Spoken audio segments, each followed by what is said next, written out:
Well, a very happy Wednesday to Thursday. Good Christ, I don't even know what day it is. Happy Thursday to you. How can I forget? It is Thursday night football. Thank you very much for stopping by, hanging out with us here today. And again, our thoughts and our prayers going out to those that are affected by Hurricane Florence right now. And it is, she is a bitch. And they've got all sorts of crazy weather that is happening in the Carolinas, Virginia. The whole East Coast is about to get drenched, but being from South Florida, we know all too well what that is like and what they're experiencing. And I can tell you right now, it is scary. It is dangerous. It is the not knowing. It feels like it's going to be an eternity. It sucks. In a word, it absolutely sucks. So we're certainly thinking about the folks that are in Florence's way right now. They are just getting started there in the Carolinas and Virginia and all along the East Coast. So we do want to say we are with you. We feel you. And don't worry, help is on the way once Florence moves on. There are plenty of volunteers from all over the country, a lot of first responders. Everyone has already gone there, has been waiting, and they're going to ride out that storm. And then as soon as they can, they're going to be hitting the streets, and they are going to be getting you back on the track of what any normalcy will be like. It may be a few weeks, but you will get there. I know a whole lot of football games, a whole lot of stuff has been canceled. We'll try to get you caught up with the latest here as we move along the program, as you can see. Also, you can reach us on Twitter, on Facebook, on YouTube, part of the WTF Sports TV family network. Thank you very much for making us a part of your day. Also, that number above, that is the Miami Acura hotline. That's how you reach us here on the show, 855-983-2255. Give you an opportunity to be able to communicate with us over in here. And we got Bill Connolly stopping by, SB Nation, here in just a couple of minutes. We love Bill.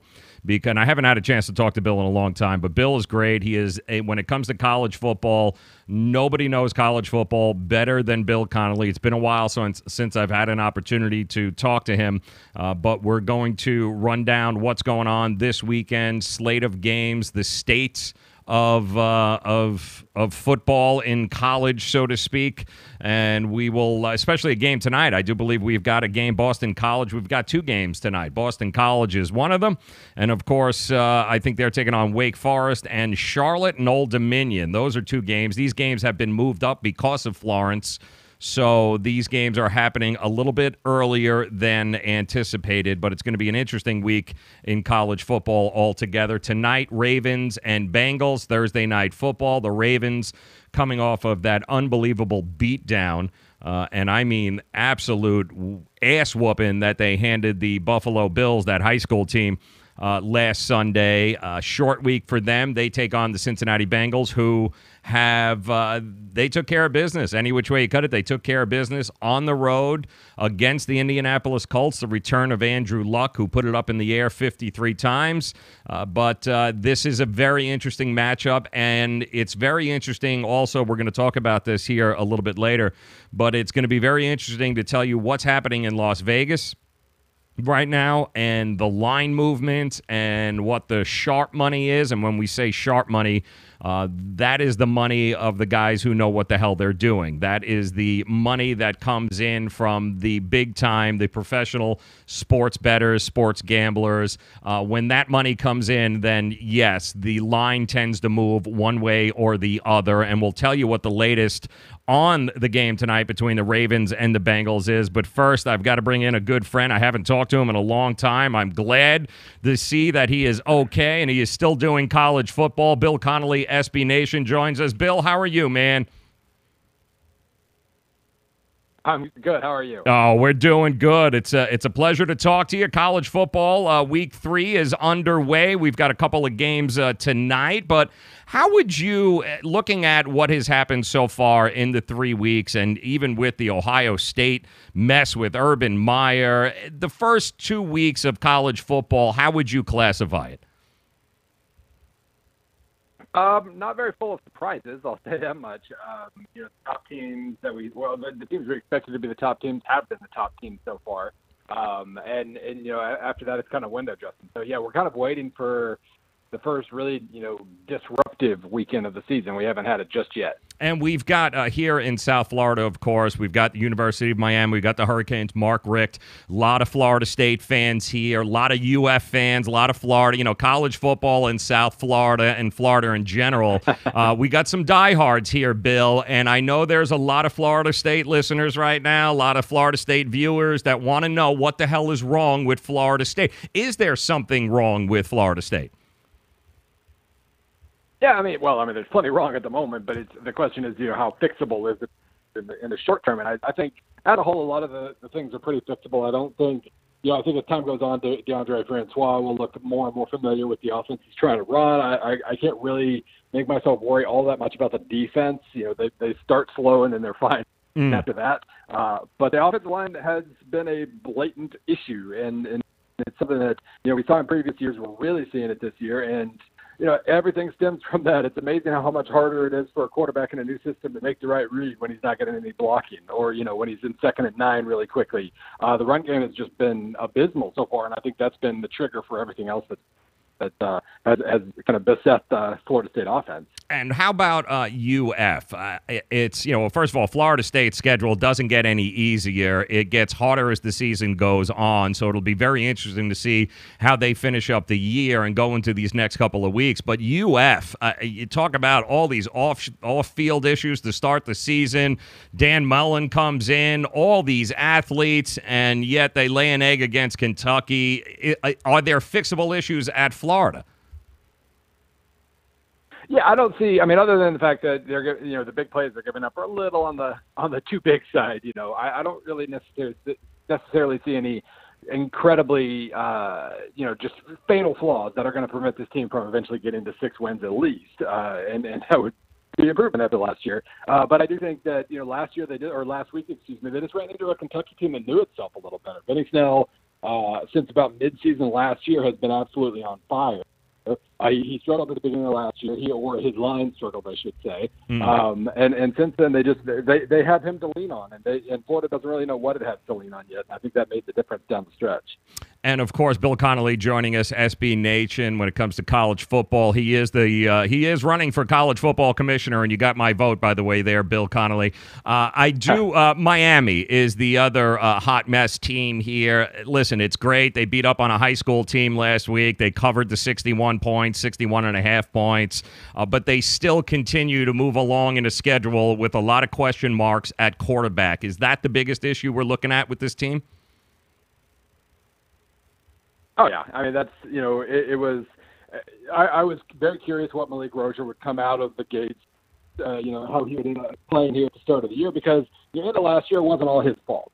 Obviously opponents started to figure him out a little bit, but also, his weapons started disappearing, or, Amon Richards was on one leg, and all these other things he had going against him at the end of the year. I was curious if a fresh start and better – more healthy guys around him would make a big difference, and then he started to make all the same Malik Rozier mistakes that we saw at the end of last year against LSU. I think, until that changes against a good opponent, it's going to be a problem. The Miami defense is mostly fine. There were 3 or 4 iffy plays against LSU, but for the most part, they kind of did their job there. Just a couple glitches in the second quarter, and the run game is at least efficient. There's no big play presence in the run game so far, and the passing game has just been bad. And so I don't know how that changes in the short term. You've got enough weapons that it's kind of on the quarterback at the moment. And they're going on the road Toledo this weekend, a team that kicked their ass in the first half last year, and it was the defense that helped them come back to win that game. So this is going to be a good road test for Miami, and maybe it's good that they get out of South Florida and they hit the road as they take on Toledo. And tonight we've got a couple of games that have had to be moved because of Hurricane Florence, and I'm excited to watch Boston College because it's the first time they've actually had a chance to play anybody. Wake Forest is not, who did they play? I think, was it UMass and Holy Cross? This is going to be a real test for BC. What do you like in this game? What don't you like in this game? Well, I do like that we're going to get to see Boston College get tested. I mean, they've been dominant so far against very, very iffy competition. And a lot of times, I think we underplay that a little bit, because if you handle your business that early, even against iffy teams, that is a very good sign that you'll be able to handle your business late too. A lot of these programs that have dominated iffy teams, well, a lot haven't, and so I think it still says something when you treat bad teams like they're bad teams. And I think Boston College has been very good in that regard. But yeah, Wake is absolutely a step up. Obviously, their quarterback situation is still kind of weird. I think the starter Hinton is still suspended, if I remember correctly. Right. But they've still moved the ball pretty well overall. They'll be able to test the Boston College defense in a way that it absolutely hasn't been tested. And we'll get to finally see. I know a lot of people were pretty high on BC before the season started, and they've done nothing to dissuade that so far. But now we get a chance to actually see what they're made of a little bit. Yeah, and the line movement in this game, the over and under really seems to be where the money is being placed here. We've got an awful lot of people thinking, with the weather conditions, a 5:30 start, two teams that love to run the ball. They don't anticipate an awful lot of scoring in this game. The over under somewhere around 54, 55. You think that's the smart way to look at this game? Yeah, it would be. That feels like pretty good money right there. I would expect something most likely in the 40s. And I mean, last week, especially, the under was the safest bet in college football last year. Someone was 32-12 or something like that. With the under, with the weather and all these other things going on. But yeah, I would say that's.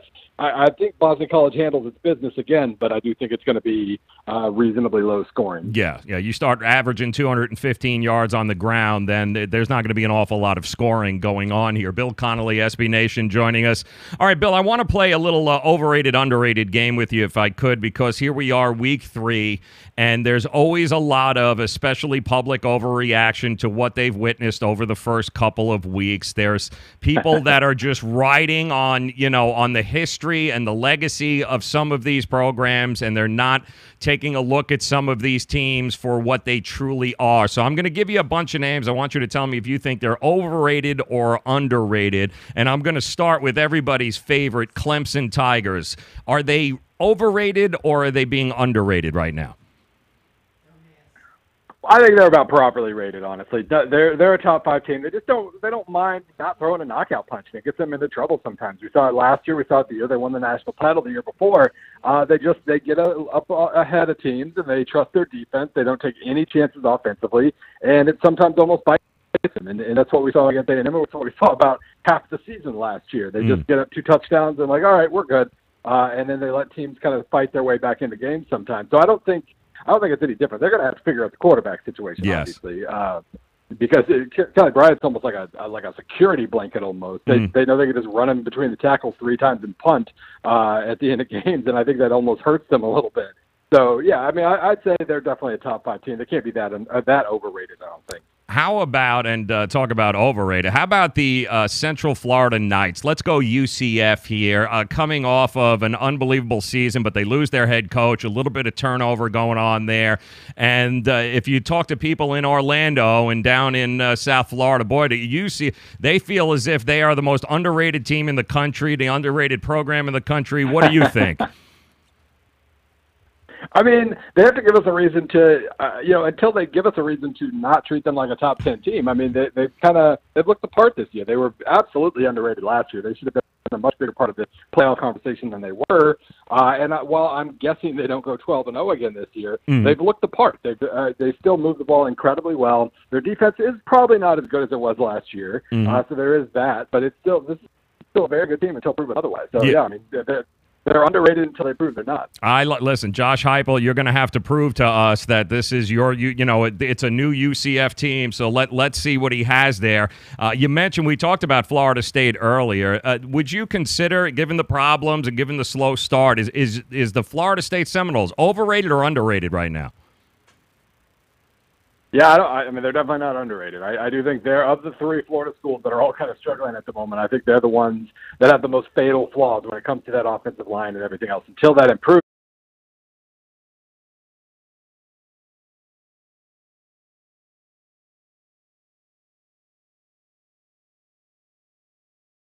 they might be underdogs about the last 8 games of the year. So they've got to be really careful here. And I think Miami still has a good defense to lean on. I think Florida is at least decent everywhere, if not particularly great at anything. Florida State's got a massive weakness up front, and until that changes, they're definitely not underrated. And, of course, the Auburn Tigers, too. That's next on my list. We're always hearing about how Auburn is, the little redheaded stepkid of Alabama in the SEC. They can't get it done. Do you think Auburn is being underrated or overrated right now? Oh, I like Auburn a lot. I think they're one of the more proven entities in college football. The problem is they're not Alabama, so I mean that makes them crazy sometimes. But that's a really, really solid, trustworthy team, I guess you could say. So yeah, count me on underrated on that one. And Mississippi State, let's face it, a lot of people have looked at this team. They didn't know what to expect this year, but the odds makers certainly in the first part of the year, over the last couple of weeks, haven't looked upon them favorably. That game against Kansas State was a very interesting game. That game opened up at +6 or +7, and people started shaking their heads going, that's easy money. What do you think about Mississippi State this year? Yeah. I think they're still being underestimated a little bit. They've got maybe the best defensive line in college football outside of Clemson's, and their run game is ridiculous. Now, I mean, as we saw against Kansas State, like they put up 500 whatever yards, and they looked great, and they couldn't pass. So that's kind of you can see that as an optimist or a pessimist thing. Either the lack of a passing is going to drag them down at some point, or just wait until they actually can throw the ball a little bit to go with that run game and that dominant front. So I like Mississippi State a lot. I think Auburn's probably still the second best team in the SEC West to me, but barely. I like Mississippi State as a potential top 10 team, and it doesn't seem like the odds makers are kind of catching up to that just yet. Yeah, no, not yet. I think Nick Fitzgerald has got to be a little bit more accurate. He still needs a little bit of work, but I do think that Vegas and those odds makers are looking at these guys, and they may be over the next couple of weeks looking at them in a different light, but it's been a very underrated team thus far and a very underrated program, and I'll end it with overrated, underrated here. We're talking to Bill Connolly, SB Nation, college football guru.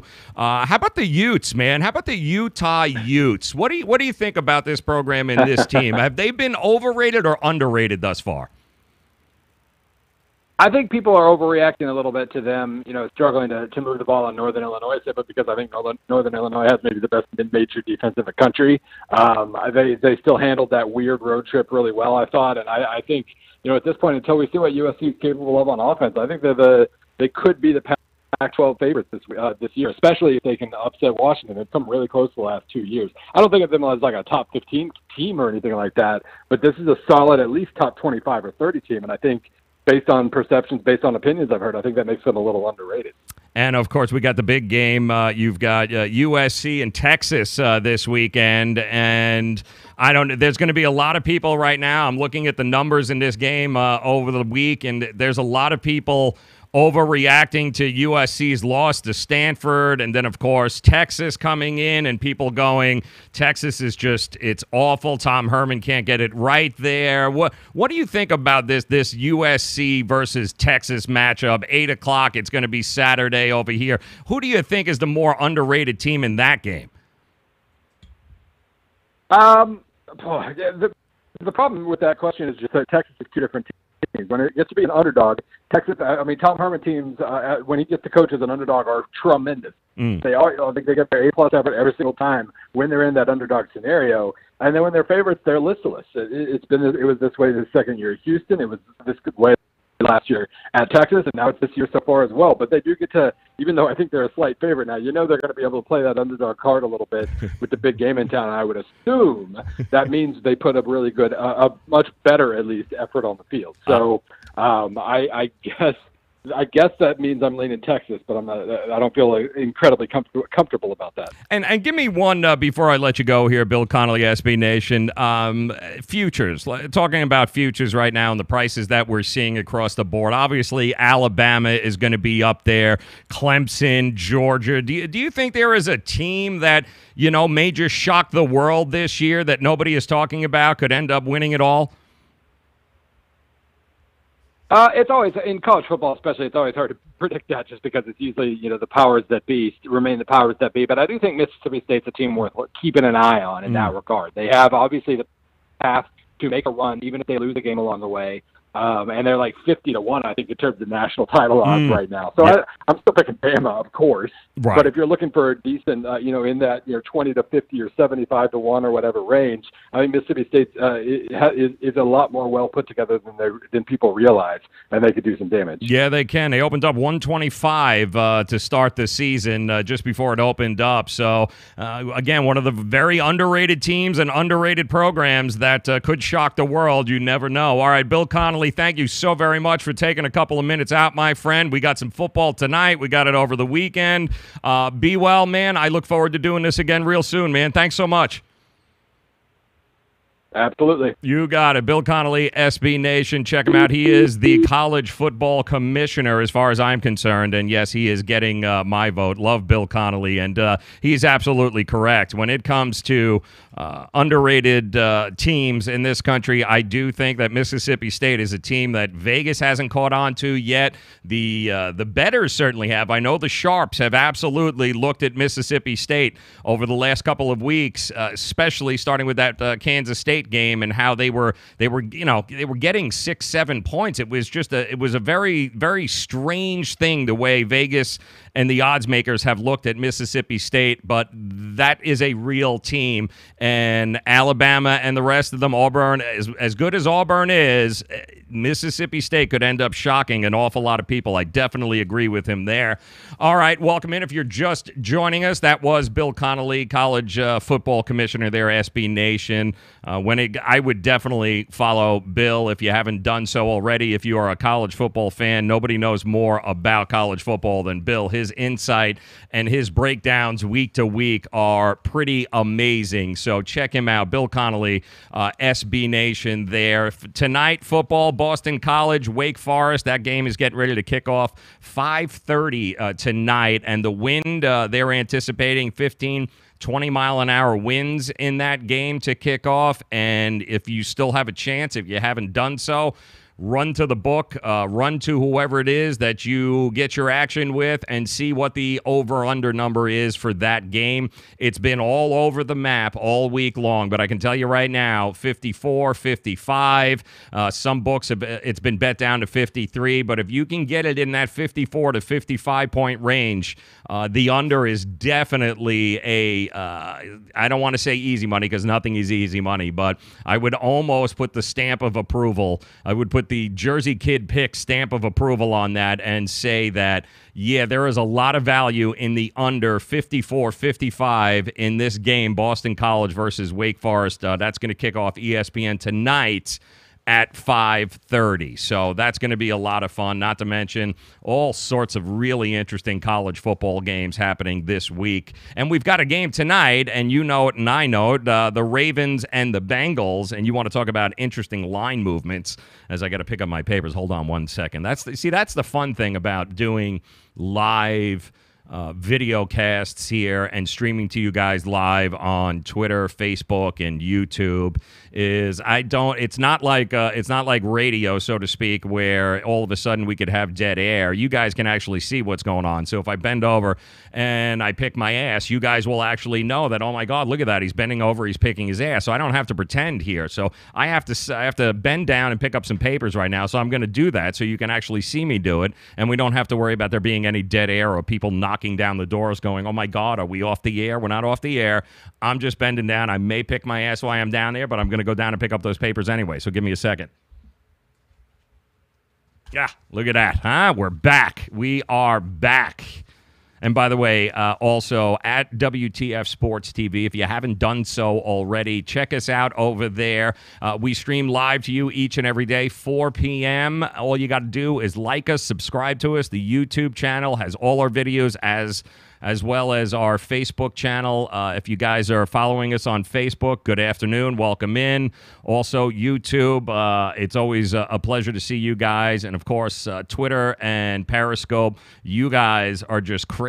You're always crazy, and we appreciate you guys making us a part of your day. Make sure you follow us at WTF Sports TV. Now, tonight, the Baltimore Ravens and the Cincinnati Bengals, there has been an awful lot of money that has come in on the Baltimore Ravens over the last couple of days. So much that this game that started out getting points, I believe Cincinnati was getting about 2 or 3 points.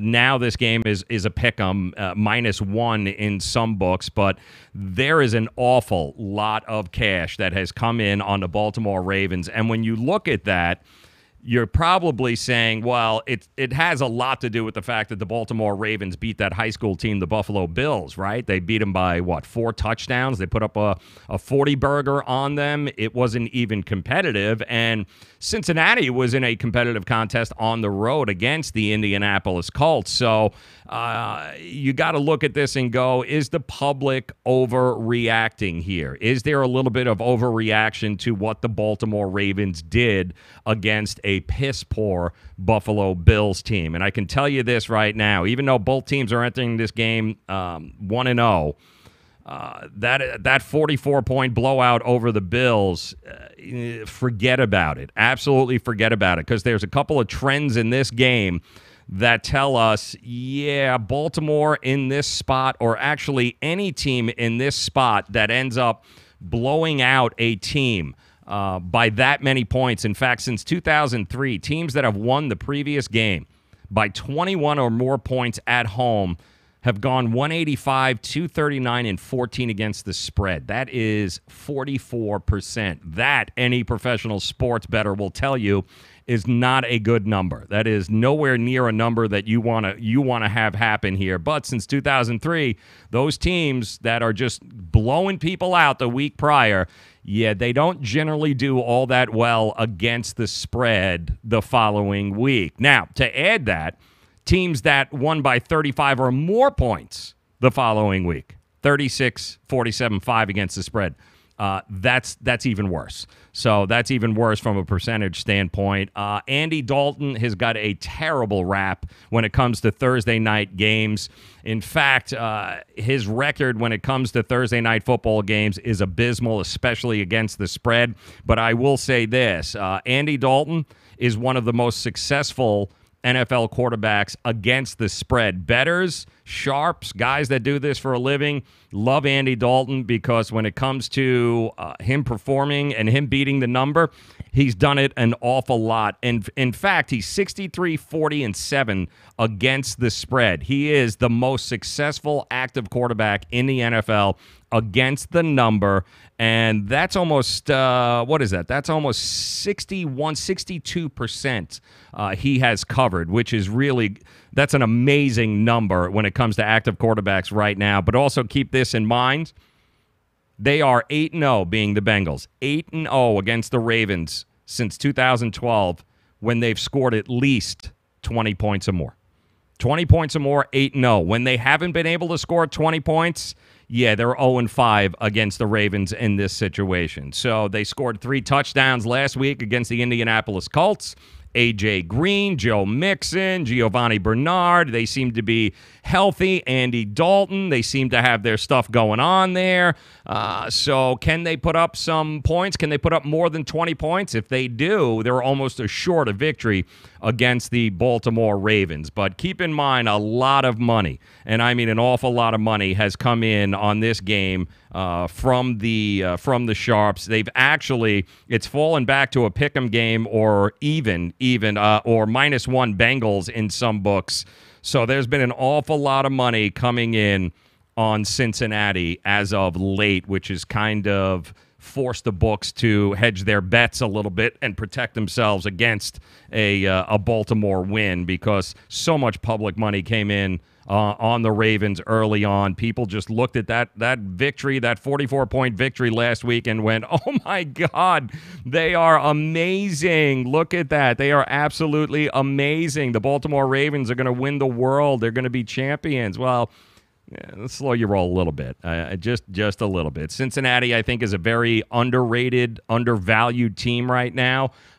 They were also underdogs on the road. I didn't think there was any way in the world that the Indianapolis Colts were going to be able to cover that game, much less win it. I thought the odds makers didn't give Cincinnati any credit last week, and it turned out that I was right for the first time in my life, but I was right. The Cincinnati Bengals are a pretty good matchup, and they're a pretty good matchup for the Baltimore Ravens tonight. We're going to learn a little bit about the Baltimore Ravens defense. Is it as good as it's advertised to be? Is it as good as it showed up against the Bills? We're going to find out. I can promise you, John Harbaugh, Thursday Night Football, it's not great over the years. It's not a great record, but the Cincinnati Bengals, it's going to be it's going to be a fun game, I think. In this same exact position last year, don't forget the Bengals and the Ravens, I believe, played last year Thursday night. Right? Was it week 2 or week 3 or something along those lines?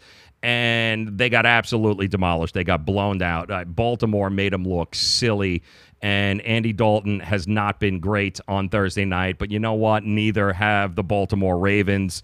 The numbers are not good historically for the Ravens on a Thursday night. So I do like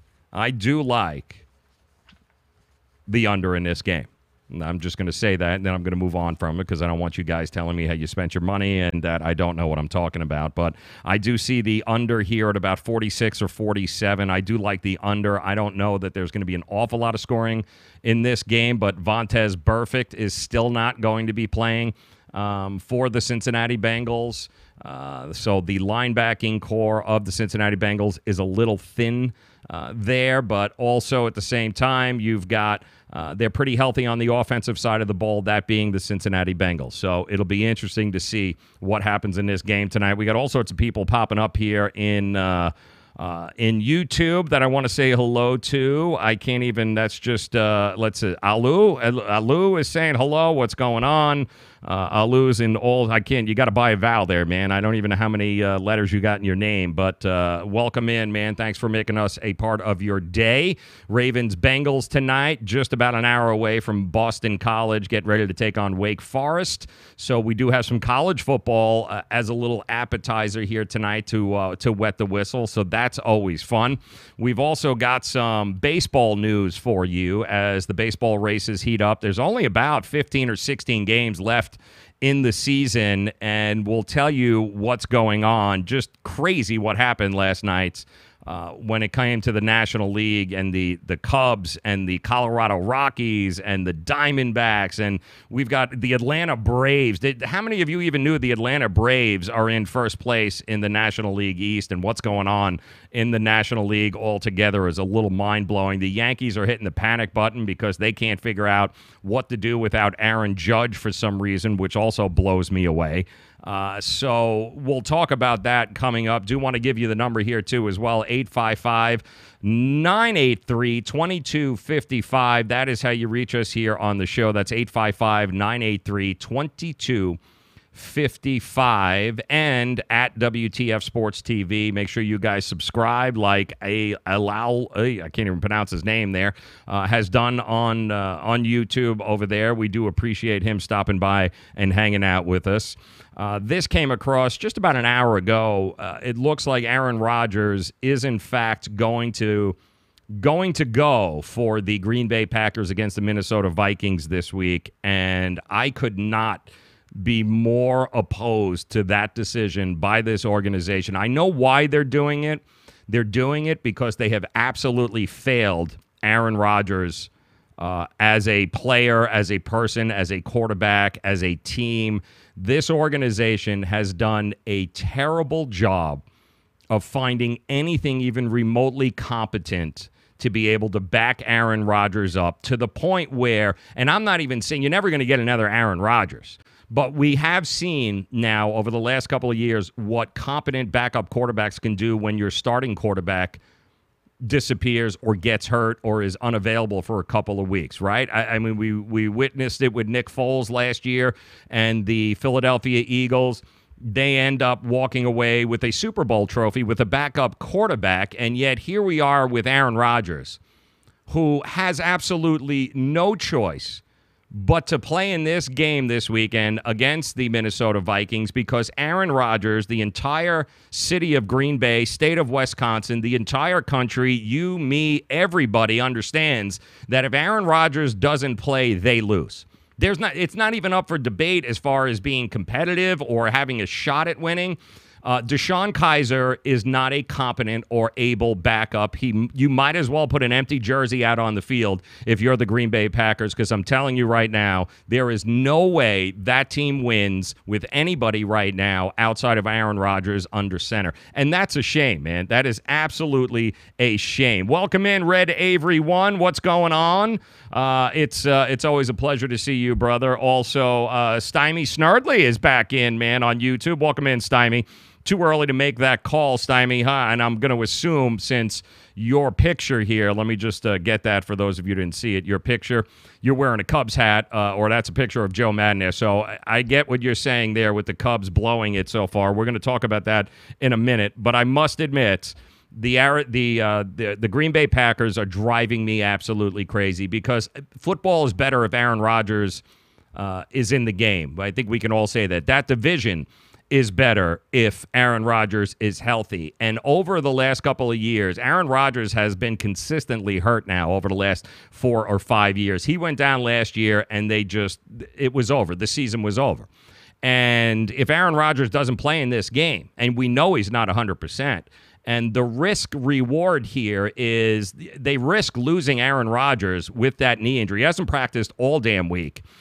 From what we understand in the reports that are coming in, he can barely put any weight on the damn thing. So we saw what happened once you pump him up all sorts of, Oxycontin, and you start pumping him up full of pain meds. It's amazing how well he could play on one leg. But that's the risk you have because you went and got rid of Brett Hundley, who was your backup last year, and you settled for DeShone Kizer as a backup quarterback. And how is DeShone Kizer going to beat the Minnesota Vikings? How are you even remotely the same team with DeShone Kizer? Now, I'm not a good backup quarterback in the NFL. A quality backup quarterback can go out and win you 1 or 2 games during the season if need be, if put in that position. Okay, and we've seen that. Quality backup quarterbacks are not going to win 5, 6, 7 games for you. Okay, it's not going to happen. But a quality backup quarterback should be able to go in 1 week, maybe 2, and make you competitive and give your team a chance to win the game. Every other team seems to have that with quality quarterbacks. Look at Drew Brees right now, and Teddy Bridgewater is his backup. Do you think the New Orleans Saints in any way, shape, or form are worried about not being able to win a game if Drew Brees is in there now that they have Teddy Bridgewater as a backup? We've already seen what Nick Foles can do. So there is something to be said about having a quality, experienced backup quarterback when you have guys like Drew Brees or Aaron Rodgers, when you have these guys. Jimmy Garoppolo, for all those years with Tom Brady, was extremely competent. We're seeing that now. And what has Green Bay done to help Aaron Rodgers in this situation? They have no stud running back. They don't have a Le'Veon Bell. They don't have a Todd Gurley on that team that you could say, all right, listen, the quarterback, not that great, so we'll just let the running back, take the game over, and we can still win because we have some amazing weapons in the back. They don't even have that. They've got running back by committee still, and they've got no backup quarterback. So the Green Bay Packers are in a position where, and Aaron Rodgers knows this, he's in a position too where he can't take a week off. He has to risk now getting his leg and his knee blown out against the Minnesota Vikings, which, by the way, it happened to him last year. He lost the whole damn season because he played against the Vikings. But he doesn't even have the ability to say, guys, I can't go. I'm going to sit this one out because it is I don't want to risk it because we already know what happens when I'm not in the lineup. But don't worry about it. You're in good hands because I have – what do you have behind you? You've got squat behind you. So I think the Green Bay Packers have done an absolutely abysmal job of protecting Aaron Rodgers and protecting that organization and giving him an opportunity to remain healthy for 16 games and the playoffs during a season. That is the one team where their quarterback goes down, it's over. I mean, it is pack the season up in week 2.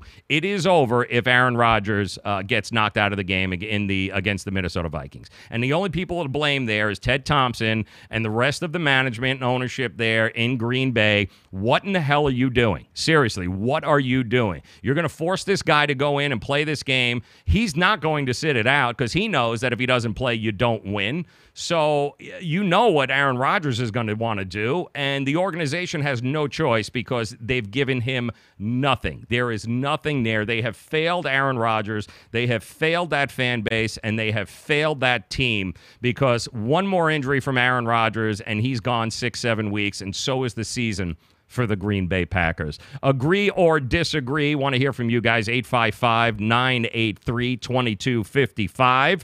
Let's go to social media, see what we got going on here. Stymie's actually talking about it's still too early to say that Rodgers is playing. But you're spotted. Kaiser's not ready. He's absolutely not ready, Stymie. No way is he ready. And I don't blame anybody but Ted Thompson and the Green Bay Packers organization for not going out and getting a stud-ass running back. Or at the very least, why would you trade away the guy that's been the backup for the last 4 years in Brett Hundley? Why would you get rid of him and give him DeShone Kizer? As if that is supposed to be some sort of alternative, or DeShone Kizer is better than Brett Hundley, and I'm not saying Brett Hundley is amazing, but you've got to be kidding me. I mean, that was the decision there. You didn't go out and get yourself a running back or anybody that can truly take over a game. So what did you do for Aaron Rodgers? To me, you didn't do a damn thing there. So Brian Kelly was right. What do we got there? Stymie, Brian Kelly was right. Kizer needed to stay at Notre Dame. I'm with you, man. I'm with you. I am with you. And on the same note, I can tell you this right now, too. What the Buffalo Bills are about to do to Josh Allen is a travesty. It's an absolute travesty. The fact that they are going to throw this kid to the Wolves on a horrendous team, you run the risk. A number 7, right? 7th overall pick in the draft. The Buffalo Bills went out and got this kid. This kid is not ready to play in the NFL. He's not even remotely. I don't care that you drafted him 7.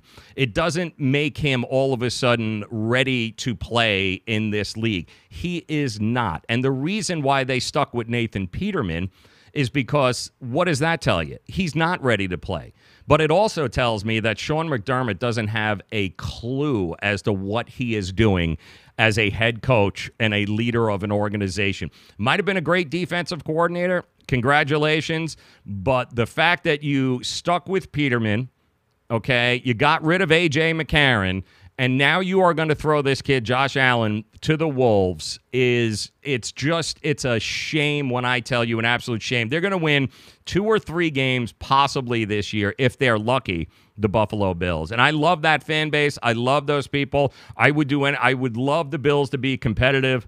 But what they run the risk of doing right now is absolutely destroying this kid from the shoulders up mentality. This kid is not ready to go in the National Football League. It would have been amazing, and I don't know where they could have gotten this guy. Maybe you guys can help me. But it would have been amazing if the Buffalo Bills could have held on or found, somebody who is a veteran, somebody that could, take the reins and let the kid sit behind him. I don't know. I'm going to throw out a name. Somebody like Tyrod Taylor, for instance.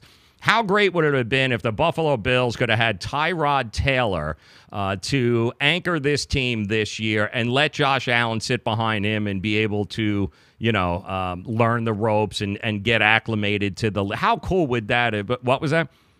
Oh, that's right. They did have – yes, that's right. They did have Tyrod Taylor, didn't they? And then they couldn't wait to get rid of him. Yeah, congratulations, Buffalo Bills. You could not have screwed up this organization, and you are going to destroy this kid. Mark my words, you are going to destroy this kid this year by putting him out there with a bad team. It is one thing if it's the New York Jets when they drafted Mark Sanchez. They had Mark Sanchez wasn't ready to play in the National Football League either, but the Jets had a very veteran-laden team. They had a great team that they didn't need Sanchez to do an awful lot. In fact, they needed him simply to be upright long enough to be able to hand the ball off here or there and be able to not lose games. And they didn't give him a chance to lose games, and the Jets made it all the way to the AFC Championship that year. And then, of course, we figured out that Mark Sanchez was not a starting caliber quarterback in the NFL. But he was on a good team. He was on a very, very good, solid veteran team that knew what they were doing and where they were going. This Buffalo Bills organization and team right now is hot garbage. And throwing this kid out there to the Wolves is going to destroy him. And Buffalo Bills fans, they deserve better than that. The team deserves better than that. This is going to be awful. And I blame Todd McDermott. I don't know if this guy thinks that, you call me crazy in this situation here. You may think that I'm being a little, he's a number 7 pick, so he's got to be able to play. Yeah, no, he doesn't. No, he doesn't. They are going to ruin this guy mentally to the point where Josh Allen is going to be completely useless to the Buffalo Bills moving forward. I'm telling you, it's going to happen, and it sucks. It's an absolute shame. It really, really is. I'm also getting a message here. What do we got here? I'm getting some information in on the game tonight and the lines that I'll be able to pass along to you here in just a couple of minutes. So that's always fun. That's always good stuff there. But yeah, I feel terrible. I feel terrible for the Buffalo Bills fan base because here they are.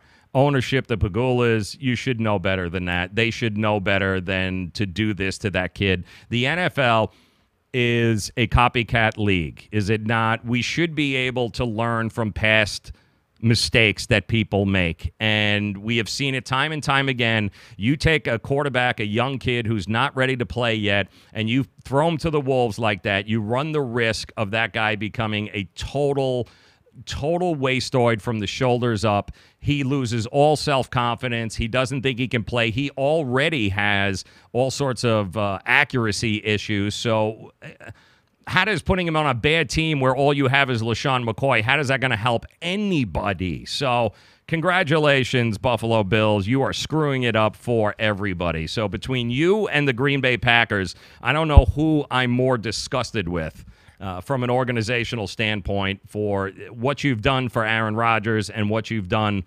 now in Buffalo. What you're going to do to this kid, Josh Allen, is an absolute shame. Who in the hell in that organization thought Nate Peterman could ever play? I mean, and I don't think the Buffalo Bills, let me say this, I don't think the Buffalo Bills actually wanted or had plans for Josh Allen to even play this year, but they have now just come to the realization that he is such a hot mess that they have no choice but to go with Josh Allen because Nathan Peterman can't play. Just can't play. So congratulations. You wasted the 7th pick in the NFL draft on a kid that you're going to absolutely destroy. So way to go, Buffalo.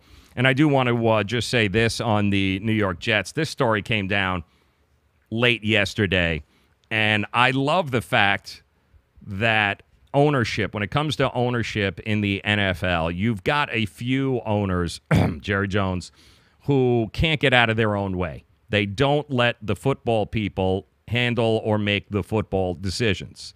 And what we see, and like we've seen it now with the with the Dallas Cowboys here, what happens when you get these crazy ass Al Davis Jr. Owners that think they know better than everybody else. This is my team, and they get all this ego rolling around, and then your franchises and your teams that you're mired in mediocrity for eternity. But what the New York Jets have done, and what a lot of people don't realize, is what has happened with the Jets. And the Jets owner there, good old Woody Johnson, he ended up having to take a job. I believe he became some sort of liaison to England or something along those lines in there. And he's basically given up the day-to-day. He's given up complete control to what's going on. And they've put this guy in, Christopher Johnson.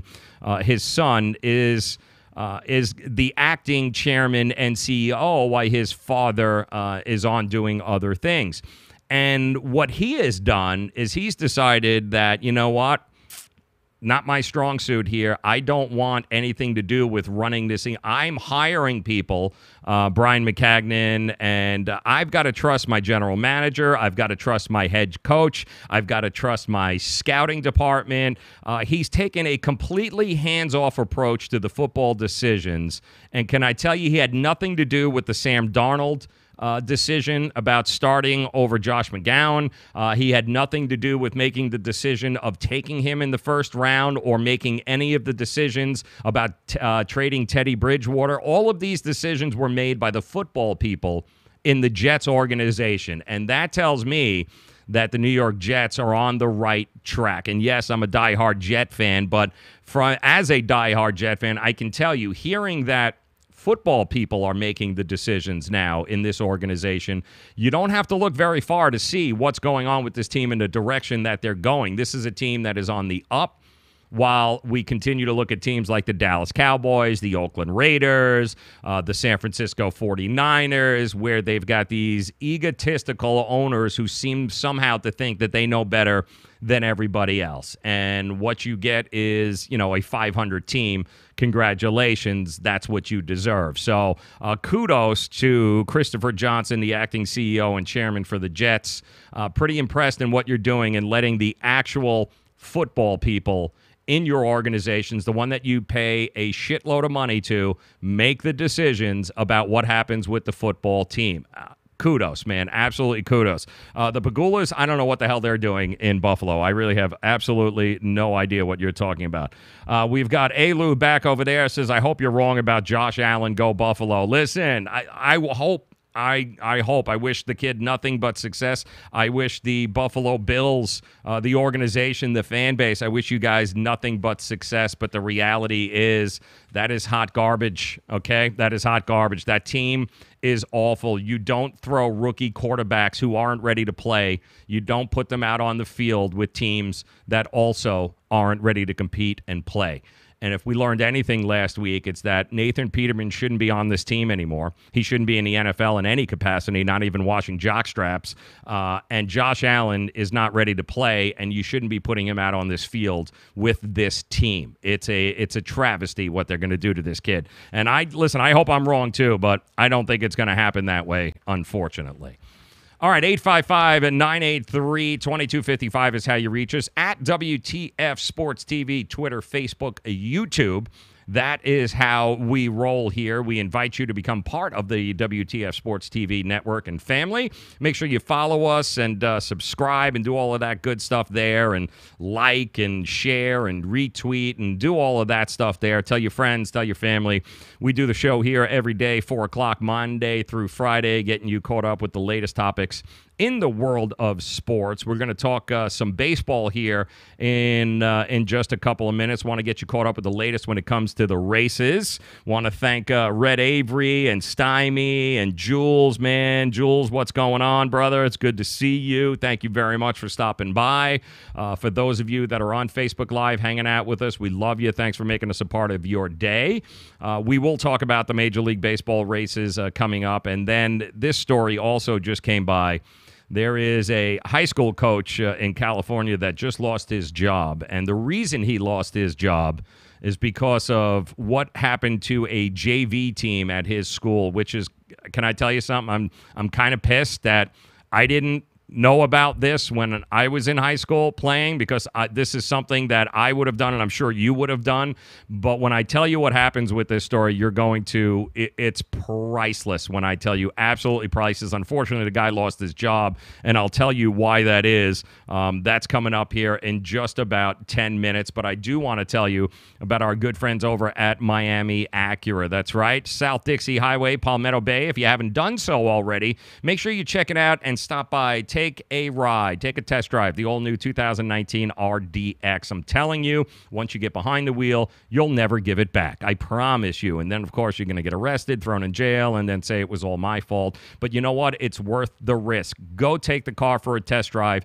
855-564-4669. That's how you reach the good people at Miami Acura. 16601 South Dixie Highway, Palmetto Bay, out by our buds in Kendall there. If you're in the 305 and the 954, you know exactly where they are. Stop by, take it for a test drive, and make sure you tell them that Joe sent you. All right? And coming up next, we'll go ahead and get you all acclimated to what's happening in Major League Baseball and give you the latest. I'm getting tips that are being sent to me about bets for tonight's game between the Baltimore Ravens and the Cincinnati Bengals, as well as the college game getting ready to kick off here in just about 45 minutes. That would be Boston College taking on Wake Forest. And I've got some guys. I've got those. I got the Vegas guys are texting me right now.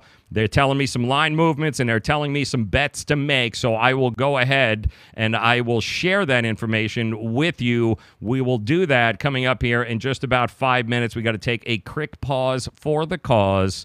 And when we come back, we'll take your phone calls. We'll hang out with you on social media. Stymie, don't go nowhere, man. I know where you're going with this. I know where you're going with this.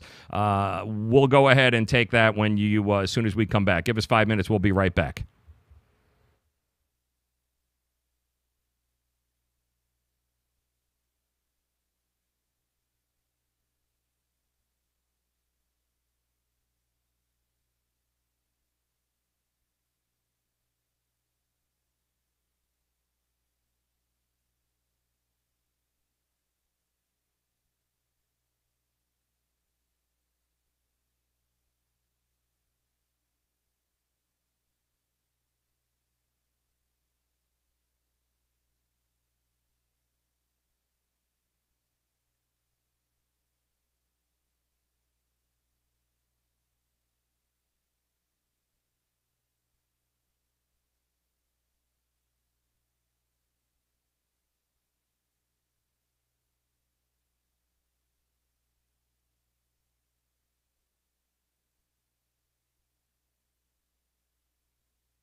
Welcome back in on this Thursday as we get ready here. Coming up at top of the hour here, 5 o'clock, just about 30 minutes away from the start of some college football. We've got Boston College taking on Wake Forest here tonight. That game had to be moved up due to the fact that that bitch Florence is coming in and causing all sorts of problems in the East Coast, all sorts of games, cancellations, people having to move around.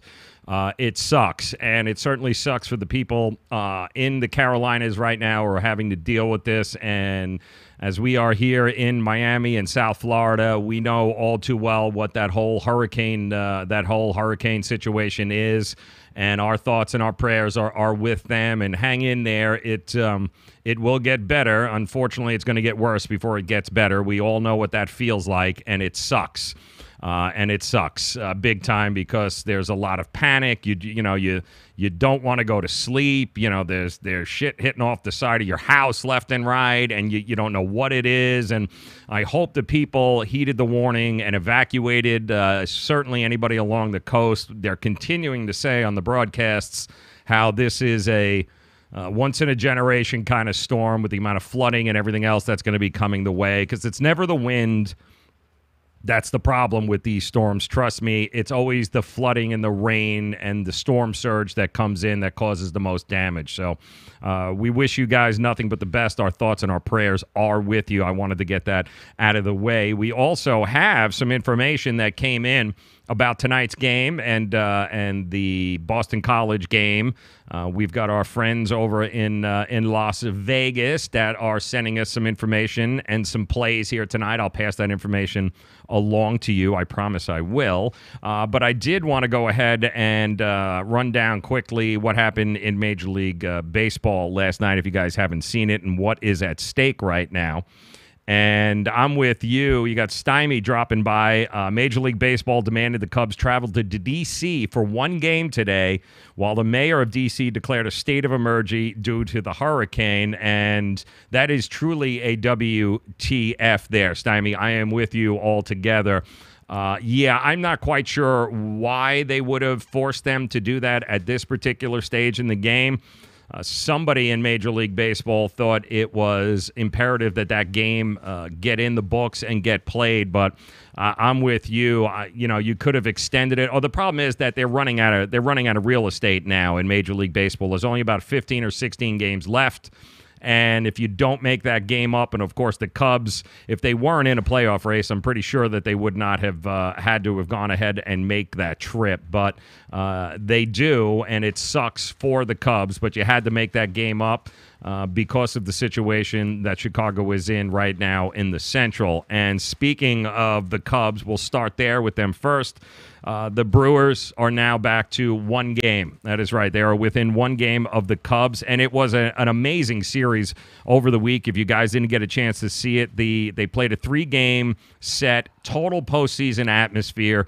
It was rocking, when I tell you rocking, but the Brewers ended up taking 2 of 3 with a 3-run ninth last night that included, and I didn't even know this guy was still playing, Curtis Granderson hit a 3-run bomb for the Brewers last night, and he was also robbed of a home run earlier in the game, but he hits a 3-run bomb last night, and the Brewers end up winning the game for Craig Counsell. And those of you in the 305, you got to be rooting. You can't be rooting for the Marlins because that's hot garbage. You can't even, as much as I love Derek Jeter, my God, that is an organization that is going nowhere, absolutely nowhere fast. But Craig Counsell, the longtime ex-Marlin, is doing an amazing job with the Milwaukee Brewers. You got to be rooting for them. He got 5 innings from his bullpen. Josh Hader came in, struck out 3 or 4 batters that he faced in the 8th, and 9 of 10 batters that he has faced in the series. The guy is completely lights out when he comes out of the bullpen for the Brewers, and now they find themselves one game behind the Cubs. But it should also be noted that they've played 2 more games and are 2 back in the loss column, which is why it was imperative that the Cubs make this travel to D.C., even though the storm is coming there. That's why I'm sure Major League Baseball said, you got to play this game. You got to get it done because Milwaukee's already 2 games, has played 2 more games than the Cubs have. In the other games, the Red Sox won 100 for for the first time since what? Since 1946. The Red Sox have won 100 games. The first time this has happened since 1946. And they still got 16 games to go.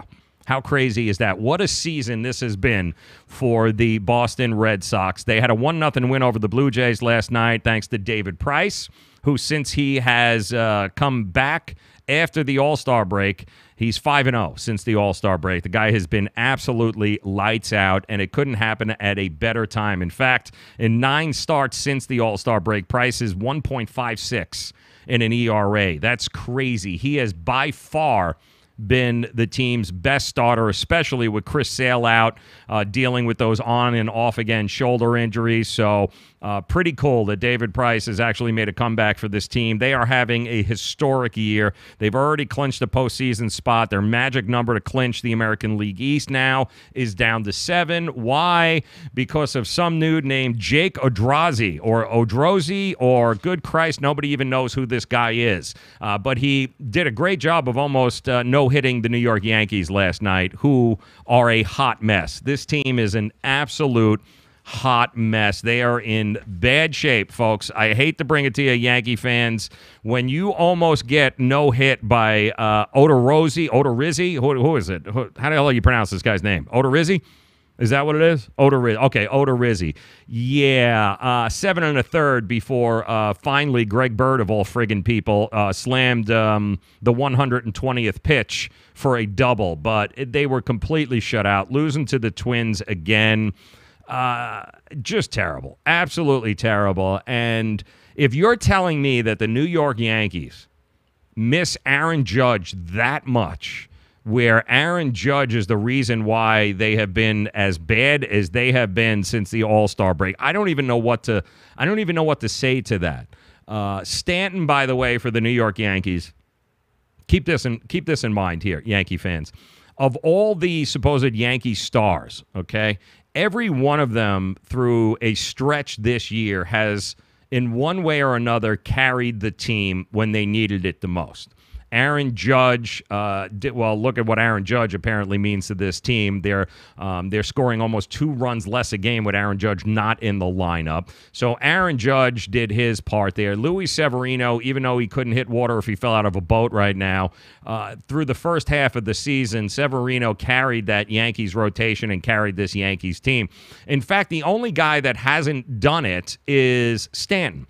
Stanton is the only supposed star that the Yankees have that they haven't been able to ride him where Stanton goes, all right, come on, let's go. This is my team. I'll take it. I'll be the guy that steps up and carries this team into the playoffs. Hasn't been able to do that. Hasn't done it thus to this point. Had just an abysmal beginning to the season. He's having an abysmal end to the season. Yeah, he was pretty good somewhere in the middle there. He had stretches by far, but he has certainly not been a guy that has stepped up and carried this team. Certainly not like he did here in Miami. You know, when you've got 80 people in the stands here in Miami, there's not nearly as much pressure as it is in New York when you're watching, when you've got Yankee fans in the stadium and you've got the Yankee media in the stadium watching it. That New York media is a totally different ball game for you than it was here in Miami, where you could go and you could be a superhero and you could carry the team and everyone will, they'll throw rose petals in the streets in Miami and, oh my God, Stanton. But then all of a sudden you come to New York and you pretty much disappear. So there is a lot of pressure that playing in New York that you did not have here in Miami. So I understand there's an adjustment period going on here for Stanton, but he is not a guy that has elevated this team when they've needed it the most. So Judge is supposedly coming back, and they all hope. I don't think Aaron Boone was the end-all, be-all for this team like the Yankees had hoped. They thought that Joe Girardi was too old school and wouldn't be able to adapt to the younger generation of players. So they went out and got Aaron Boone. And can I tell you, Aaron Boone has already lost more games this year from his managerial decisions than Joe Girardi did throughout most of his career in New York. So I do think there is some buyer's remorse going on there in New York, especially when it comes to Aaron Boone. And they've got to, they're going up against the Oakland A's now, who are battling to take over the wild card spot. and it's not good for them. The A's scored a touchdown and a field goal last night against the Orioles. That was their 6th consecutive win.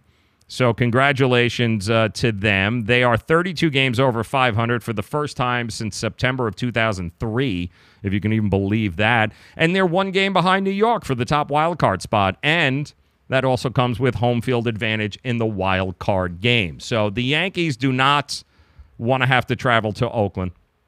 They sure as hell don't want to have to travel to Houston. They don't want to have to go against Verlander in a one-game playoff winning in. They definitely don't want to do that. I can promise you there. So the Yankees find themselves in a very tough position. And keep this in mind. If the Yankees go 10-6 in the final 16, the Yankees will have won 100 games this year.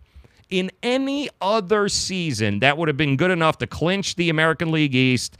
They would have had home field advantage, and we'd all be riding the New York Yankee bandwagon. But in this particular year, with the year that the Red Sox are having, and with the other teams like the A's and Houston again, and Cleveland, who always seems to lock up that division now, all of a sudden 100 wins may not be good enough, and that's crazy. And you got a lot of Yankee fans who are pissed off, and they should be pissed off because the Yankees are not getting it done, and they should be getting it done.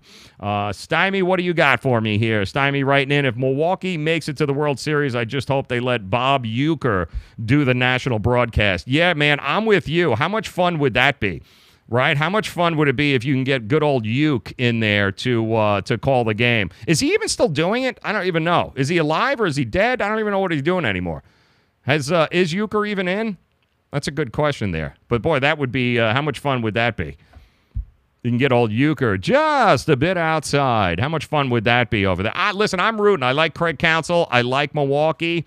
I think Cubs fans for too long have just, or at least recently anyway, have been just too sure of what's going on there. I think they're all-stars, they're superstars, and the Cubs have not been performing the way they should be. So it wouldn't at all surprise me if you close your eyes and all of a sudden you've got the Milwaukee Brewers taking the National League Central.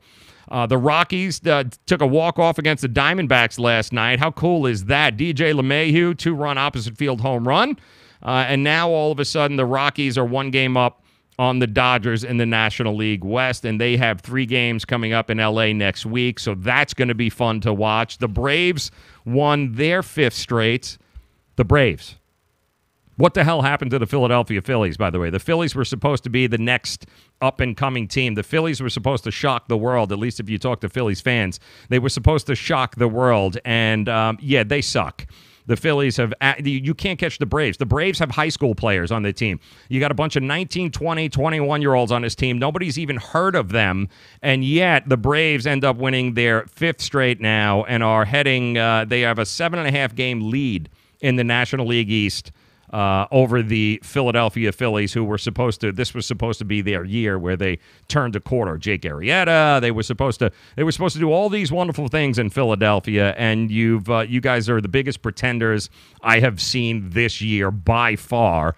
But 7.5-game lead with 16 games to play is mighty comfortable for the Atlanta Braves. And if you would have told me that we'd be looking at an Atlanta Braves and a Philadelphia Philly 1-2 in the National League East to start the season, I would have said just pass it over. Whatever you're smoking, whatever you got going, pass it over. I would have never bought it, but it is happening. So the Phillies crashing and burning. The Nationals, absolutely unmitigated disaster. I hope you enjoyed Bryce Harper as long as you did, because he will not be playing on that team or in that city next year. The team with the most talent year after year who can never get it done, the biggest pretenders in the world, the Washington Nationals. I don't even know what to say, but congratulations to the Atlanta Braves, because they are just running away with it, if you can believe that. So a lot of fun going on in baseball, and the Yankees are trying to lick their wounds and figure out what the hell it is that they're going to do. All right, do want to remind you as well, we have a pretty cool toll-free number here in the studio. It is 855 WTF call. How cool is that, right? 855 WTF CALL. That's 983-2255. It's on the screen. You can see it. Always welcome your thoughts, your opinions on baseball, the National League, what's going on. And in fact, we did have this question up earlier, so I'll go ahead and ask it again. Question of the day. It's only been 2 weeks. We're starting week 3 in college football, but what college football team do you think is the most overrated thus far? What college football team do you think is the most overrated thus far? All right, 855-WTF call. That's 855-983-2255. And let's face it, there's a lot of smoke being blown around some programs here, the usuals, the Big Five. But I know Wisconsin's been getting a ton of love. Alabama, everyone just says give the trophy to Alabama. Clemson looked beatable against Texas A&M last week. I hate to admit it, but Clemson looked really, really beatable last week, and Wisconsin keeps playing a bunch of teams that nobody's ever heard of.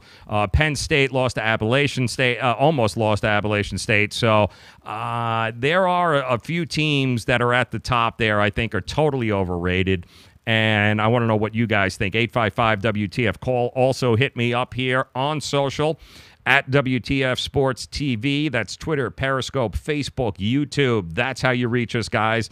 Awful lot of fun there. And I just want to share this, too. This came across. Tell me how much fun this is, guys. When you talk about football factories, right? When you talk about college programs that are football factories, what's the first name that comes to mind? All right? And being in South Florida, I know there's an awful lot of people here that would say Miami. Miami has a history of sending guys directly into the NFL. But there is absolutely no bigger and more successful program of sending guys into the NFL than what Nick Saban and Alabama has done. Get a load of this. The Crimson Tide, opening week in the NFL, the Alabama Crimson Tide. How many players do you think were on NFL rosters that are Alabama alumni?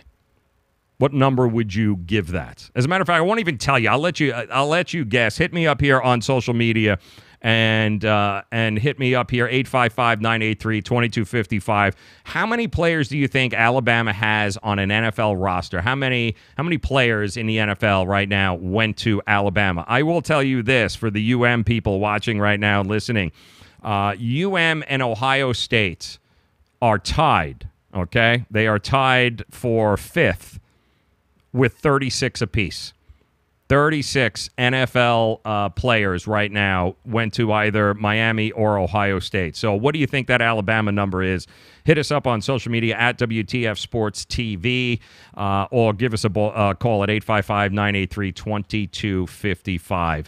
It is surprising to say the least. And the number 2 school, I'll tell you right now, it's Alabama and it's LSU. And those 2 schools alone put more people into the NFL than anybody else. And I'll tell you what that number is here in just a minute. But I do want to pass along the information that I have been given about tonight's game. We've been getting all sorts of tweets and things going on here, so let me check my messages, make sure that you guys, I give you the right information because I don't want to give you the wrong stuff because you'll go out, you'll bet it, and then you'll come back and scream and yell at me and tell me I don't know what I'm talking about. So hold on here. All right, so I'm being told take Boston College -6 and the under at 58 if you can find it. That's Boston College, lay the points -6 and the under of 58. And I'm being told that Boston College is, well, they've been really good. I mean, let's face it, they've kind of played nobody. This Wake Forest is going to be the first real test that they have of the year, but this game is being played a little bit earlier, and I'm being told that on the road in North Carolina, the Eagles have started off the season on fire and look to continue it on the road in North Carolina. The impending storm coming, having Notre Dame on deck at home, and the Demon Deacons are just a little bit frazzled and uneasy, and not to mention that Wake Forest, when it comes to being in a position like this against the number, is not very good under this head coach. So they do anticipate the passing game, but the solid running game, they feel that -6 and under 58 is definitely to play tonight for Boston College. All right, so you heard it here. Do it. -6, under 58. I had told you guys earlier, I think the under number is almost a lock here tonight, especially I was getting it at 55, 56. But if you can get the number under 58, whatever book you're using, go get it. Put the money down. Forget about rent. Forget about your car payment. Who needs it? Don't worry about it. Just take an Uber. But go ahead and take the money and throw that down on the under tonight, especially if you can get 58. Don't do anything else but play the under tonight in the game. And if you do want a little side action, I'm being told from a bunch of different Vegas insiders here that Boston College -6 is also the play of the night. So go ahead and make sure that you guys do that, and then tomorrow you can talk and tell me how much money that you made. All right, Stymie, what do you got here? Let me see what you've got. Stymie's busting in, says, I'll guess average of 3 per team, so 96. That's actually... Well, that's a little high, but you're on the right track. Yes. The question is, how many players do you think are on NFL rosters that went to Alabama? Alabama is the number 1 college. They have the most NFL players of any other college, and that number, although 96 seems like that just about everybody comes in there. I'm getting 59 is also coming in from somebody with a whole bunch of vowels that I can't figure out who that is, but they got a shitload of vowels in the name, and I can't even... A-L-A-A-A-U-U-U. We're just going to call you Allah. All right, Allah? Allah's got 59, says that the number is 59. Actually, it's not that high, but still, when you take it into consideration, it's crazy. Alabama has 44 players in the NFL Week 1 rosters. 44 players. LSU is second, it's got 40 players. Florida is third with 37. And then you've got Miami and Ohio State coming in with 36. Florida State, also up there, 33. USC, right behind them, 32. As a matter of fact, those are the only schools with more than 30 players on Week 1 rosters. Now, you're probably saying, what about Clemson? All right, what about Clemson? Clemson's got 29. And the only reason they've got 29 is as of recently because of what's been happening with that program and what they've done there over the last couple of years. But Clemson's got 29 players. Auburn, Georgia, and Stanford have 28. Tennessee, when is it? You don't even realize that, but Tennessee, how many people have gone to Tennessee, do you think, and are on an NFL team? And this number surprises me because why is Tennessee just a dumpster fire year after year with this many players? But Tennessee and UCLA have 27 NFL players on rosters this year. Iowa, Michigan, and Notre Dame round it all out when they have 26. So interesting enough, no Penn State. I think we can all figure it out there because of the fact that they lost so many scholarships because of the whole terribleness with Sandusky there. So they flew off the grid for a number of years. But as of right now, the team, the college, providing the most NFL players, the top 2, you've got Alabama at 44.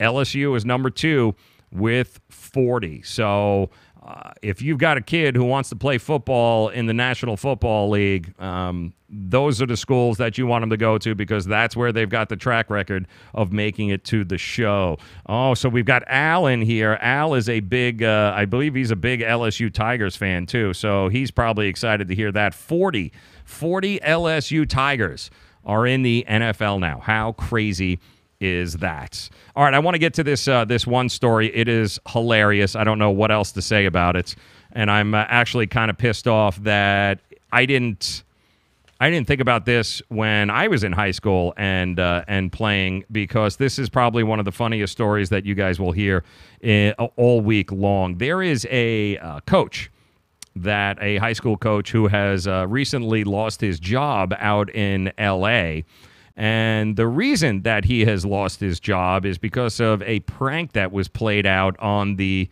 JV team. And I guess what happened, and this came from let me see if I can get this correct here.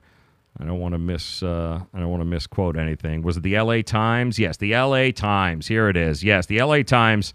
Allegations that 2 students at Bernstein High in Hollywood, California, Well, they ended up spiking the water at a JV football practice. So what do you think that they spiked the water with, if you had to guess, right? Which is, I mean, this is kind of a brilliant thing when you think about it. Yeah, it looks like somebody went in and dropped in a whole bunch of Viagra into the water. Yes, at practice. Yes, they dumped a whole bunch of Viagra. This is actually the wrong let me put that in there. There you go. Yeah, so this is what you've got. You've got allegations that 2 students dropped a whole bunch of Viagra into the water, and that has led to the dismissal of the varsity coach, Luis Barajas. Now, they're saying that the investigation on July 12th, they had figured out that the coach didn't tell any of the school officials or the parents that a number of the kids on the team probably ingested this contaminated water. In fact, he didn't bring it up until word started to spread about 2 weeks later, and that's when he decided to come clean.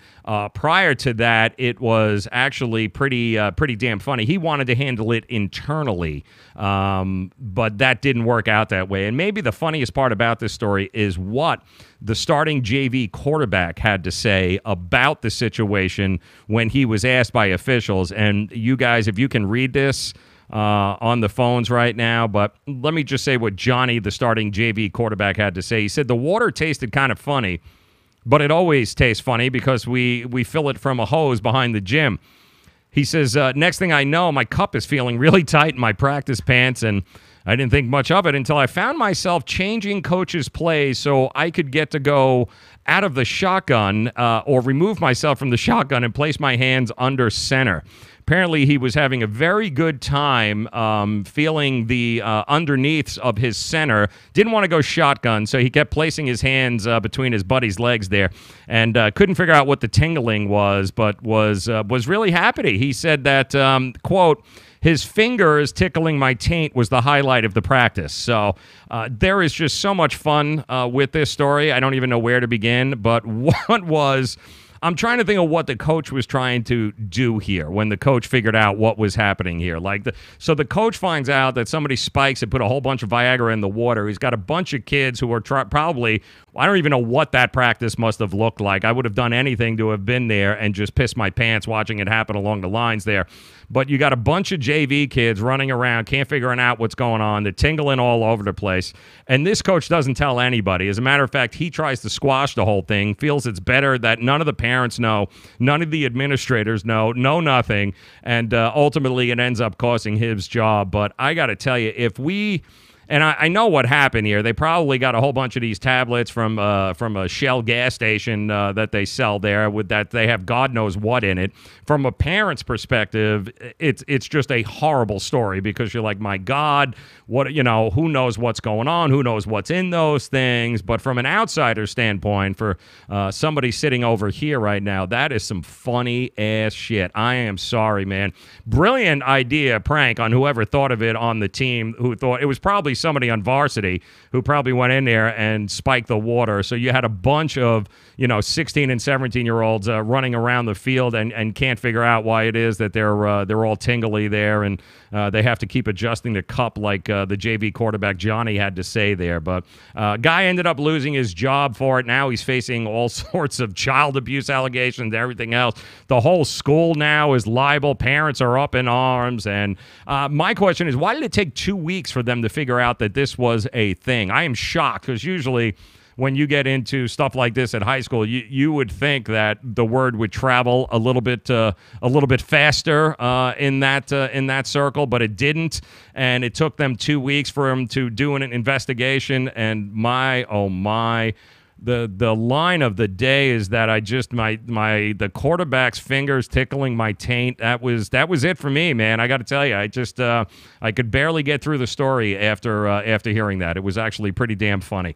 So I want to know from you guys too. I mean, what was the biggest prank you guys ever pulled in high school?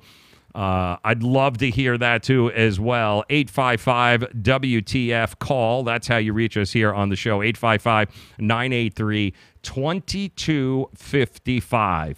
All right, I want to, before we go here, I just want to say a word about Monday Night Football and how, as far as I'm concerned, ESPN has completely ruined Monday Night Football.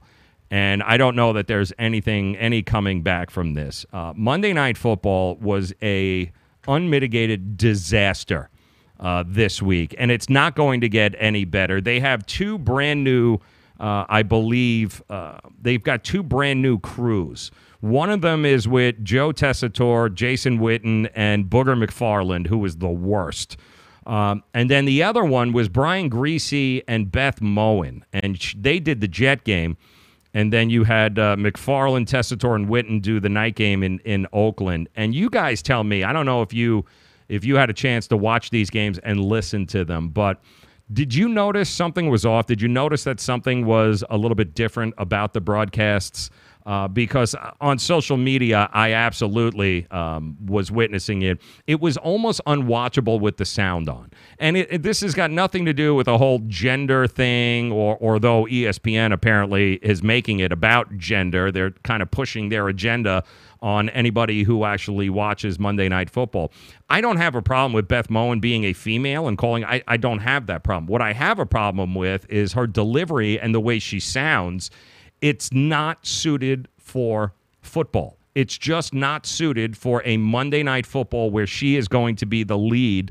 I'm going to play some of what was going on there, and you guys tell me if this is something you are looking forward to listening to week in and week out in Monday Night Football. Take a listen here.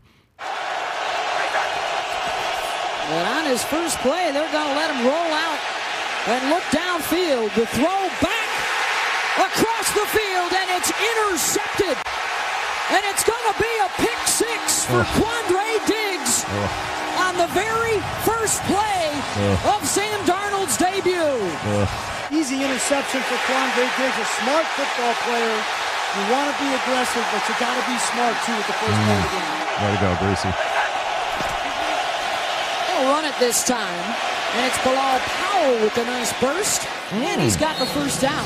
Oh, good Christ! It's like watching paint dry. I can't even listen to it anymore myself. But and again, this has got nothing to do with being a female. This is not a gender argument. This is a quality argument about being the right fit for the situation. And I can tell you, Greasy, about as exciting as a fart in a windstorm himself over there, absolutely brought no excitement, nothing to the table. And then you combine these two, and it's a tough watch, man. I mean, I would not at all be surprised if the ratings continue to tank big time on Monday Night Football, because no football fan can tune into that and go, wow, yeah, anybody that ever grew up with Madden and Summerall, listening to that, it's like your ears bleed. And my ears were almost bleeding there. That's how terrible it was. And then you got into the night game. And this is the fear that I have when it comes to sports broadcasting. This is one of my fears here, besides the radio industry being total garbage. The problem that I have with the sports broadcasting industry is that all of these guys who are ex-players now are looking at Tony Romo. And they're going, well, if Tony Romo can do it, I can do it. It looks easy. And what you're learning with, and what Jason Witten is learning, is that it is not nearly as easy as it looks. And this says a lot about Tony Romo. Tony Romo is very unique. He's done a really good job. But the only reason Tony Romo works is because of the dude who's sitting next to him. Okay, it's because he's calling games with Jim Nantz. Jim Nantz would make you and I look like we knew what the hell we were talking about, which is very important. Keep that in mind. But you've got guys like Jason Witten now who decided to retire and get himself into broadcasting, and the reason he gave was, well, Tony Romo did it. I'm here watching Tony Romo, and I'm figuring, okay, I can do it. And, of course, ESPN being the fame fuckers that they are, anytime you can get somebody who played the game, let's get him on the broadcast, even though the guy is atrocious. He is not prepared to be on the big stage. You want to put him on a telecast of a game nobody gives a shit about during the week, like on a Cardinals game or something at 4 o'clock when nobody's watching, by all means. But you're going to showcase Jason Witten on a Monday night solo game by himself. If you watch the game, he pretty much disappeared the second half. As a matter of fact, the only person that was ever talking during the game was Booger McFarland, because that SOB just loves to hear himself talk. And it doesn't make a difference what's coming out of his mouth. He just never shuts up. And you got Joe Tessitore, who I love. He's a broadcast professional. He's been around a long time. But good Christ, he sounded like a carnival barker. You're Monday Night Football. Like, dude, nobody talks like that. Nobody talks like that. And yet he's there just being over the top during that broadcast. And not that I blame him, because you've got wallpaper there and Jason Witten as a guy who's supposed to be your color analyst in there. And it's quite obvious he's reading, and he's not a very good reader at that. And then you got Booger McFarland, who looked like he was in a jail cell on the field, which was also a very strange look. I don't know what that contraption was that he had on the field there, but my God, like, this is what you're giving to us on Monday Night Football? Seriously? This is what we've got to look forward to? Because if it is, I'm out. Like, I'm out. I don't know if I can handle it. What do we got here? Stymie, worst part about the broadcast is that it's week one's audience is all but guaranteed that they'll take their they will, and I will. And I can't help but to think that this is just ESPN sending their agenda down the throats of the consumers, whether we wanted it or we don't. This has nothing to do with gender equality. You gotta be able to find better than that. And listen, not Beth Moen, she does some great stuff. She's done great work. I'm a fan of hers. But you are setting her up to fail, ESPN. There is no way that football fans who have spent the last 10 years with Gruden there, are going to look at this and go, yeah, this is a good change. It's not even a lateral move. I mean, it's so monotonous. There's no excitement in it, and it doesn't sound right. So again, if you're going to watch Monday Night Football, you're going to watch it with the mute button on and put the closed caption on, because the rest of it was terrible.